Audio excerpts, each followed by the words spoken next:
Olá, aqui Pastor Odivan. Queria entregar uma mensagem da Palavra de Deus nesta manhã sobre o que o cristão deve fazer em tempos difíceis.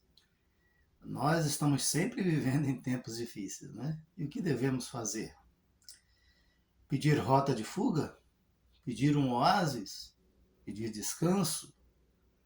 Pedir livramentos? Sim, podemos pedir livramento. Mas em nenhum momento a igreja recebeu ordem para procrastinar, para recuar na sua missão. Ou seja, devemos avançar sempre, retroceder jamais. Tomando como base Atos capítulo 4, do versículo 23 em diante, quando os apóstolos ouviram da perseguição que os judeus levantaram por causa do episódio em que Pedro e João, ao irem ao templo para orar às 3 horas da tarde, encontraram na porta do templo um homem aleijado. Este homem pedia esmolas, pediram a esmola a Pedro e João. Então, Pedro tomou a palavra e disse: olha para nós, não temos ouro e nem prata, mas o que temos te damos. Em nome de Jesus, levanta e anda. Estendeu a mão para ajudar aquele homem a levantar-se. O homem se levantou, deu um salto, começou a andar, a correr, a pular e a louvar a Deus. Então, as autoridades judaicas, invejosas por causa disso, começaram a persegui-los e a dizer que não falassem, não ensinassem em nome de Jesus, os prenderam. Depois eles foram soltos e então eles foram para os demais apóstolos, contaram o que estava acontecendo e eles oraram.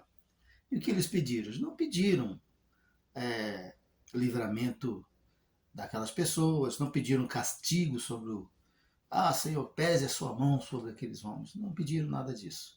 O que eles pediram poder para pregar a palavra.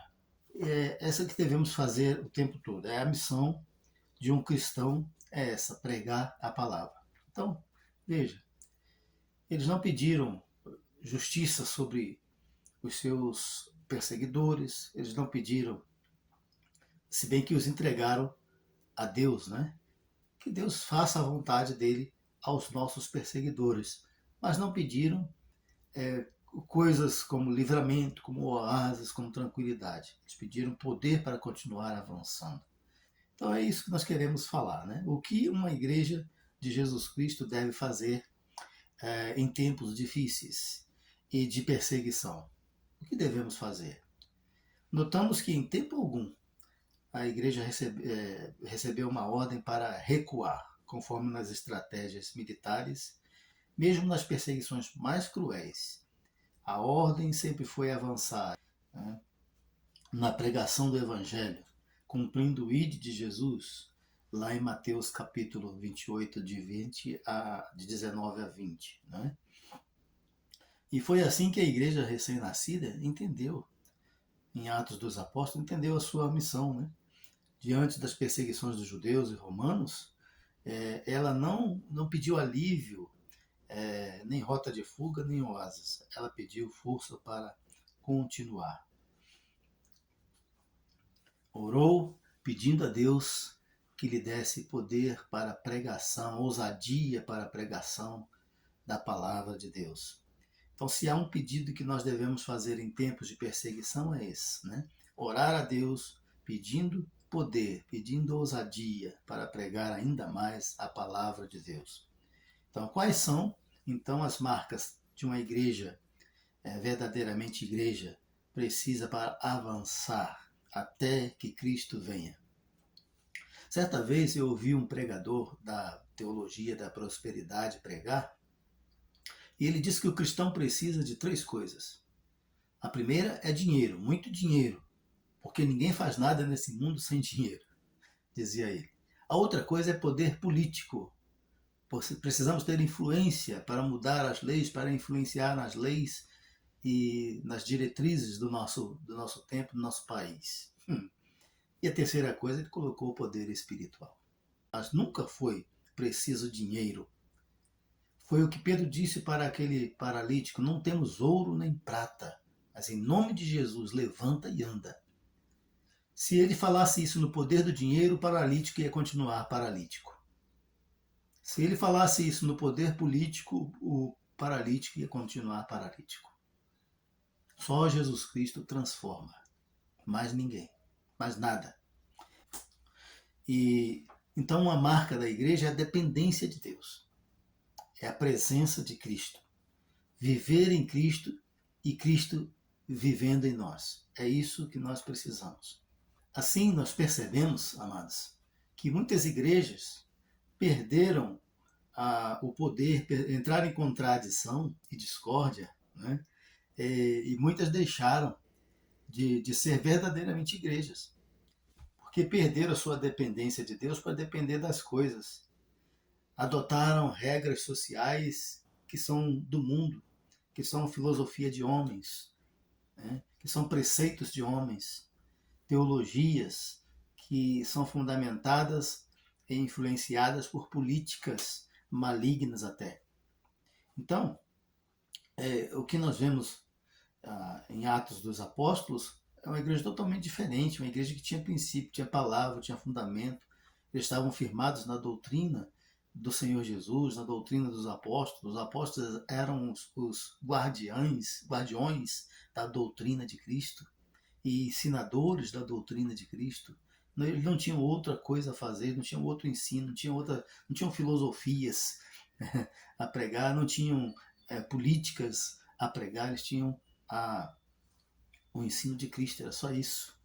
Cristo vivendo nele e eles vivendo em Cristo. Então muitas igrejas deixaram de ser verdadeiramente igreja porque ficaram dependendo de dinheiro, dependendo de política, se envolvendo com política, querendo transformar as coisas através da política e muitas vezes até através da força. A força política, a força militar, a violência, né? Então tem nome de igrejas, muitas igrejas têm nome de igreja, tem templo de igreja, tem roupa de igreja, mas não são mais igrejas. A verdade é essa. Perderam-se do propósito, da missão que Cristo tem para cada uma. Lloyd Jones disse o seguinte: o fracasso em ser claro a respeito da igreja é um dos maiores obstáculos para a verdadeira evangelização nos dias de hoje. Veja o que ele disse: para a verdadeira evangelização nos dias de hoje, porque hoje nós não temos muito evangelização. Um pastor amigo meu costuma dizer que nós não precisamos evangelizar o Brasil, nós precisamos reevangelizar o Brasil. Por quê? Porque o que tem sido feito por aí em muitas igrejas não é evangelismo. Pelo contrário, estão desevangelizando, né? Desevangelizando as pessoas. Então a igreja missionária, fundamento de uma igreja missionária, a marca de uma igreja missionária é que ela vive em Cristo, Cristo vive nela, ela é obediente à palavra, Jesus é a sua única arma, o seu único recurso, o seu único grande recurso é Jesus, o poder de Jesus, o Espírito Santo. Era uma igreja cheia do Espírito Santo, por isso ela podia avançar. Então, a igreja é uma congregação de pessoas que se converteram a Cristo e receberam dele a missão de ir. Lembra lá de Mateus 28, 19, 20, que eu já mencionei? Fazei discípulo de todas as nações. E eis que eu estou convosco. Olha aí, a presença de Cristo. Eis que eu estou convosco todos os dias, até a consumação dos séculos. As autoridades judaicas, ao matarem Jesus, esperavam que fosse acabar com Jesus, acabar com a mensagem do Evangelho, acabar com o poder transformador que surgiu lá em Israel naquele tempo. Mas Jesus ressuscitou, né? Jesus ressuscitou e a obra continuou acontecendo no poder de Jesus. Jesus continuou vivo na igreja e a igreja viva em Jesus. E eles começaram a operar maravilhas, assim como Jesus fazia. Ressuscitar, curar, libertar as pessoas. E as pessoas começaram pelo poder do Espírito Santo, a se conscientizar de que Jesus, aquele que foi morto na cruz, era o Cristo, o Filho de Deus. E a igreja continuou avançando contra todas as adversidades, perseguição dos judeus, perseguição dos romanos. A igreja nunca parou. Algumas pessoas acham que o Jesus já veio, né, naquele tempo, quando o templo foi destruído, na década de 70, mas além da década de 70, né, o evangelho nunca parou, a igreja nunca entendeu que era hora de parar, que a missão já estava terminada. Continuou avante e chegou até os nossos dias. E continua, porque em todo o mundo há cristãos, há homens e mulheres dedicados levando a palavra. Essa é uma marca da igreja. A igreja não para, porque ela está seguindo uma ordem soberana. Ela está seguindo a ordem do Rei dos Reis, o Senhor, Senhor, aquele que disse: todo poder me foi dado no céu e na terra. Portanto, ide. Então, nenhum poder pôde parar a igreja, nenhuma força política, nem mesmo aqueles países onde há perseguição cruéis, como na Coreia do Norte, por exemplo, como na China. O evangelho ainda não parou. Missionários têm dedicado vidas às missões nesses lugares. Muitos estão morrendo, muitos estão sendo enforcados, muitos estão na prisão, muitos estão sendo maltratados. Mesmo assim, não para. Há sempre alguém sendo enviado, há sempre alguém com coragem para ir, há sempre alguém sendo movido para ir, porque Deus é quem chama, Deus é quem capacita, Deus é quem envia. Então, assim também, a igreja orou, né? Quando souberam das ameaças, eles pediram poder para continuar. E Deus deu poder. Diz que tremeu o local onde eles estavam, moveu o lugar onde eles estavam reunidos, e todos foram cheios do Espírito Santo. E eles continuaram. E se há alguma coisa que a gente deve buscar hoje em dia, para que a obra de Deus seja reavivada em nós, é a presença do Espírito Santo, o domínio do Espírito Santo sobre nós. Parar de confiar em coisas e em homens e em políticas e em coisas deste mundo. Parar de viver um padrão social estabelecido por este mundo, por políticas corruptas, por sociologia diabólicas, mal fundamentadas em preceitos humanos simplesmente. Nós precisamos de Deus na nossa vida e vida em Deus. É isso que nós precisamos. Além disso, o principal pedido que eles fizeram a Deus é que concedessem poder. Nós precisamos disso, pedir poder para pregar, poder para testemunhar. Jesus ressuscitou pessoas e Jesus mesmo ressuscitou dentre os mortos. E fala: não, as coisas não acabam aqui. A gente pode dar a nossa vida tranquilamente, porque dando a nossa vida é como Jesus fez, né?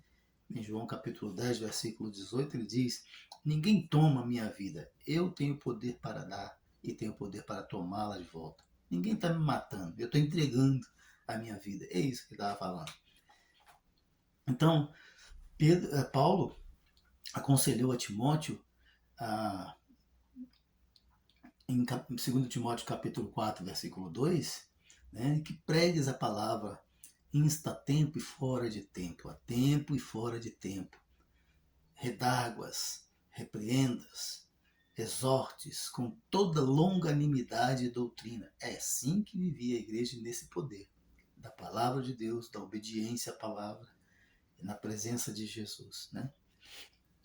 Então, esta igreja que anda assim, ela não parou na pandemia, ela continuou. Não parou contra todas as adversidades que enfrentaram ao longo da história. As portas do inferno não podem prevalecer sobre a igreja, disse Jesus em Mateus 16, versículo 18. Nada pode parar a verdadeira igreja de Cristo Jesus, pois ela tem uma missão mais importante, a missão mais importante do mundo, né? Ela sabe que não é daqui, sabe para onde está indo. Ela está aqui em missão, realizando missão. A sua missão é levar o evangelho, alcançar outros, transformar pessoas pecadoras em súditos do reino de Deus. É isso. A igreja está aqui em missão e prestes a sair daqui. Prestes a ir embora daqui. Nós somos de outro lugar, a igreja é de outro lugar. A igreja é dos céus, não é da terra. Então, se alguma igreja não entender isso, ainda não é igreja. Não é igreja, mas pode ainda se tornar. Se algum cristão ainda não entendeu isso, ainda não é cristão, mas pode se tornar um. E eu espero que você entenda e se torne um verdadeiro cristão. Deus abençoe.